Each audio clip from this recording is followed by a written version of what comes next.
Bueno, vamos a mencionar los diámetros de la pelvis. Vamos a empezar con el estrecho superior. Este estrecho superior está conformado por diámetros transversos, oblicuos y anteroposteriores. Vamos a empezar con los diámetros transversos. El transverso anatómico va a ir desde los puntos más alejados de las líneas innominadas y este va a medir 13.5. Este diámetro va a estar cerca del promontorio, por lo tanto no se va a usar en el mecanismo del parto. Luego tenemos el transverso útil, que va a ser equidistante al promontorio y al pubis. Este transverso útil va a medir 13 centímetros. Luego tenemos los diámetros oblicuos. El oblicuo derecho va a ir desde la eminencia iliopectina derecha hacia la articulación sacroiliaca izquierda, de esta manera. Y este diámetro va a medir 12 centímetros. Luego tenemos el diámetro oblicuo izquierdo, que va desde la eminencia iliopectina izquierda hacia la articulación sacroiliaca derecha. Este va a ser mayor y va a medir 12.5 centímetros. Ahora tenemos los diámetros anteroposteriores. Tenemos el conjugado verdadero, que va a ser el promonto suprapúbico, que va a ir desde el promontorio hasta el borde superior del pubis. Este va a medir 11 centímetros. Luego tenemos el promonto retropúbico, que va a ser el conjugado obstétrico. Va a ir desde el promontorio hasta el culmen retropulviano. Este va a medir 10.5.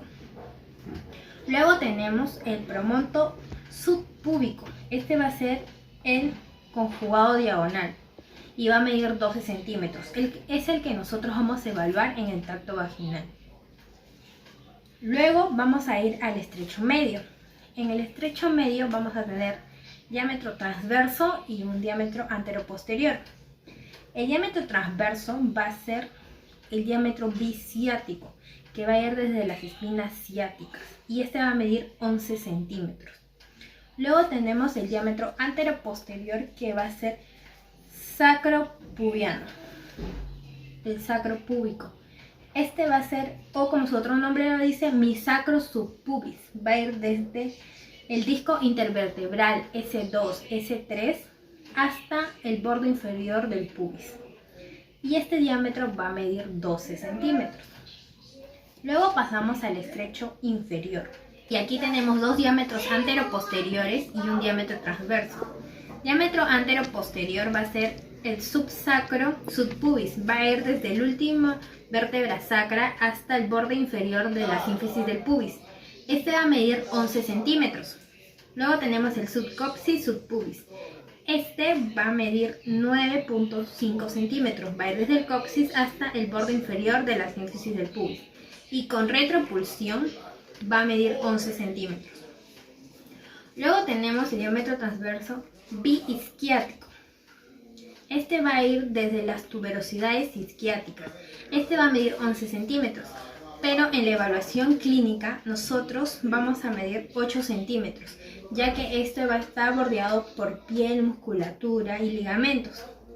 Y también se va a evaluar lo que es el ángulo subpúbico, que tiene que ser mayor a 90 para una pelvis ginecoide. Ahora vamos a hablar de los diámetros de la cabeza fetal. Vamos a empezar con los transversos, que son dos. Primero, el bitemporal, que va a ir desde la raíz de la sutura coronal, y este va a medir 8 centímetros. Luego vamos a ir con el biparietal, que va a ir desde las eminencias parietales, y este va a medir 9.5 centímetros. Luego los diámetros anteroposteriores. El primer diámetro va a ser el submentum bregmático, que va a ir desde el submentón, de la unión del submentón con el cuello, hasta la fontanela mayor o bregmática. Este va a medir 9.5 y su perímetro va a ser de 32 centímetros. Luego tenemos el sincípito mentoniano. Este va a ir desde el punto medio de la línea sagital hasta, que va a ser el sincipucio, hasta el mentón. Este va a medir 13.5 centímetros y su perímetro es de 36 centímetros. Luego tenemos el sincípito subnasal, que va a ir desde la mitad de la sutura sagital, que es el sincipucio, hacia la base de la nariz. Este va a medir 13 centímetros. Luego tenemos el occipito frontal, que va a ir desde la prominencia occipital hasta lo que es la raíz o glabela de la nariz. Y este va a medir 12 centímetros y su perímetro es de 34. Luego tenemos el suboccipito frontal. Este va a ir desde el occipucio hasta la parte más alejada de la frente. Este va a medir 10.5 centímetros y su perímetro va a ser de 33 centímetros. Luego tenemos el suboccipito bregmático. Este va a ir desde el occipucio hasta la fontanela mayor o bregmática. Y este va a medir 9.5 centímetros y su perímetro va a ser de 32 centímetros. Y otros diámetros que tenemos del feto son el biacromial, que va a ir desde los puntos más alejados de los hombros, el diámetro transverso, que va a medir 12 centímetros y su perímetro va a ser de 35, y el bitrocanterio, que va a ir desde el transverso de las caderas y su diámetro va a ser de 9.5 y su perímetro de 27. Bueno, ahora vamos a empezar con el mecanismo del parto. Ya. Ahora vamos a hablar del mecanismo de parto. El feto se va a presentar a la pelvis en una actitud indiferente. Va a presentarse el diámetro occipito frontal, que va a medir 12 centímetros. Aquí, ¿qué va a ocurrir? Se va a generar una contracción uterina que va a ir por toda la columna vertebral hasta llegar hacia la primera vértebra y va a generar una onda contráctil en lo que es las palancas. Aquí es la ley de las palancas. Palanca mayor, que va desde la primera vértebra hacia el mentón, y la palanca menor, que va desde la primera vértebra hacia el occipucio. Por esta ley se va a generar lo que es la flexión de la cabeza y se va a presentar en un diámetro de suboccipito frontal, que va a medir 10.5 centímetros. Entonces, aquí es donde, cuando llega al transverso útil, que mide 13 centímetros, va a ocurrir lo que es la orientación de la cabeza. Entonces se va a orientar ya sea en el oblicuo izquierdo o en el oblicuo derecho. Lo más común es en el oblicuo izquierdo, que mide 12.5 centímetros y es el más grande. Entonces se va a orientar hacia ese oblicuo. Es aquí donde termina el primer periodo del mecanismo de parto. Luego viene lo que es el descenso y el encajamiento. Una vez que ya esté orientado, va a descender y va a ocurrir lo que es una hiperflexión de la cabeza. Y se va a presentar el suboccipito bregmático, que mide 9.5 centímetros. Cuando se presente el suboccipito bregmático, va a ocurrir lo que es el sinclitismo y enciclitismo de la cabeza fetal. ¿Qué quiere decir? El sinclitismo es cuando la sutura sagital está equidistante al sacro y al pubis. Y cuando ocurre asinclitismo hablamos de dos tipos, sea posterior o anterior. Si es posterior, la sutura sagital va a estar orientado o próximo al pubis. Y si hablamos de sinclitismo anterior, la sutura sagital va a estar orientado o próximo al sacro. Lo más común es el asinclitismo posterior.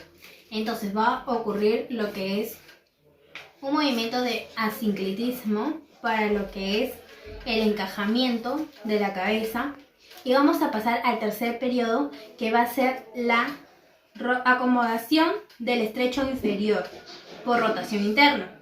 Entonces, como la cabeza fetal se orientó hacia occipito ilíaca izquierda anterior, va a rotar 45 grados. En el caso de que se haya orientado hacia el transverso, rotaría 90 grados. Si es un occipito ilíaca posterior, rota 135 grados. Bueno, en este caso rota 45 grados. Hace la rotación de la cabeza y la sutura sagital va a estar en un diámetro anterior-posterior de la pelvis. ¿Y qué pasa con los hombros? Aquí es donde va a ocurrir la acomodación de los hombros al estrecho superior. Si la cabeza fetal estuvo orientada hacia el oblicuo izquierdo, los hombros se van a orientar, se van a acomodar hacia el oblicuo derecho.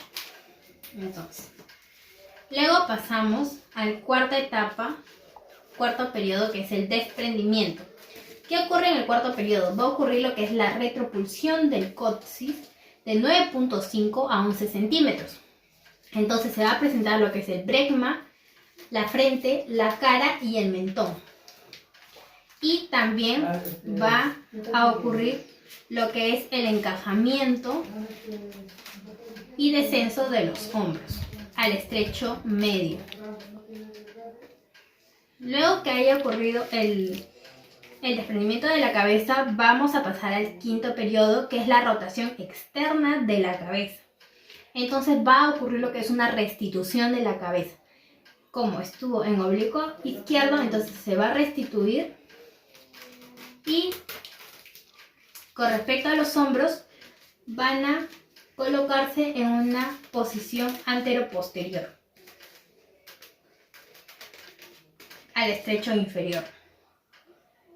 Entonces, este es el quinto periodo. Luego va a ocurrir lo que es el sexto periodo, que es el desprendimiento de los hombros y la exposición del resto de del cuerpo. Entonces, primero vamos a sacar lo que es el hombro anterior. Primero se saca el hombro anterior y luego el hombro posterior. Y luego el resto del cuerpo. Y es así como se realiza el mecanismo del parto. Gracias.